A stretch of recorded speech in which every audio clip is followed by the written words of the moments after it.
Ծով աչքերի պատճառով հեռուստասերիալում զարգացումները հասնում են նոր ողբերգական հանգրվանին։ Երկու ծանր վիրահատությունից հետո Էլան վերջապես գալիս է գիտակցության, սակայն տեղի է ունենում այն, ինչի մասին բժիշկները նախապես զգուշացրել էին։ Նրա հենաշարժողական համակարգն արդեն խաթարված է։ Նա չի կարողանում քայլել։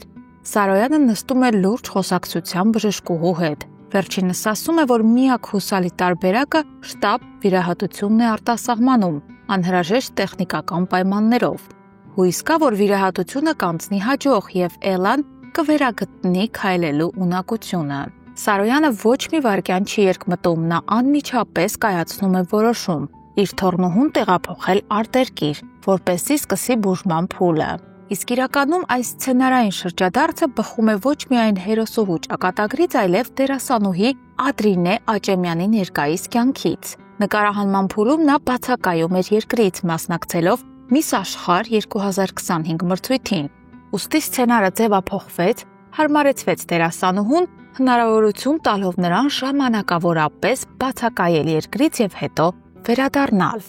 Քիչ անց Սարոյանը նստում է իր աշխատասենյակում ու խոսում Արմանի հետ։ Խոսակցությունը խաղաղ չէ։ Նա Արմանին կանգնեցնում է ծանր ընտրության առաջ՝ հայրը կամ Էլան։ Արմանը կծկվում է այս դաժան երկընտրանքի առջև։ Նա պատասխանում է, որ խոսքը իր հարազատ հոր մասին է, ինչպես կարող է նա հրաժարվել հորից։ Սարոյանը պատասխանում է, որ սա արդեն իսկ ընտրություն է եւ հենց այդ հիմքով էլ պահանջում է, որ Արմանը կիլոմետրերով հեռու մնա Էլայից։ Արմանը թուլանում է։ Նա իրեն կորցրել է, չգիտի ինչպես վարվել, որ ոչ մեկին չվնասի, բայց եւ չդավաճանի սեփական սկզբունքներին ու զգացմունքներին։ Միևնույն ժամանակ Արամն ու Ռեբեկան դարձել են կարծես անբաժան։ Գոռը տեսնելով նրանց միասին ամեն քայլափոխի, պահանջում է բացատրություն։ Արամը առանց շրջանցելու ասում է, որ Ռեբեկան անտարբեր չէ իր հանդեպ եւ շուտով բոլորը կիմանան այդ մասին։ Սառան էլ իր հերթին բացատրություն է պահանջում Գոռից։ Նա ասում է, որ Եվան իրեն ուղարկել է ձայնային հաղորդագրություն, որտեղ Գոռը ջերմ ու անհանգիստ ձայնով դիմում է Եվային։ Գոռը փորձում է արդարանալ, բացատրել իրավիճակը, որ դա հնարք էր կապ հաստատելու Եվայի հետ եւ վերահսկելու նրան, բայց Սառան չի հավատում։ Հոգեպես խոցված ու վշտացած ասում է, որ չի կարող այսպես շարունակել եւ որոշում է անորոշ ժամանակով հետաձգել հարսանիքը։ Եվ այսպես, երբ թվում էր, թե ամեն ինչ գնում է դեպի միասնություն ու խաղաղություն, հերոսները կանգնում են նոր բաժանումների, հիասթափությունների ու մարտահրավերների առջև։ Իսկ դուք, հարգելի հետևորդներ, գրեք մեկնաբանություն, ինչպես կվարվի Գոռը այս խոսակցությունից հետո։ Արդյոք նրան այնուամենայնիվ կհաջողվի գտնել Եվային, սաստել նրան ու այնպես անել, որ Եվան անվերադարձ հեռանա Հայաստանից։ Գրեք մեկնաբանություն։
Thank you.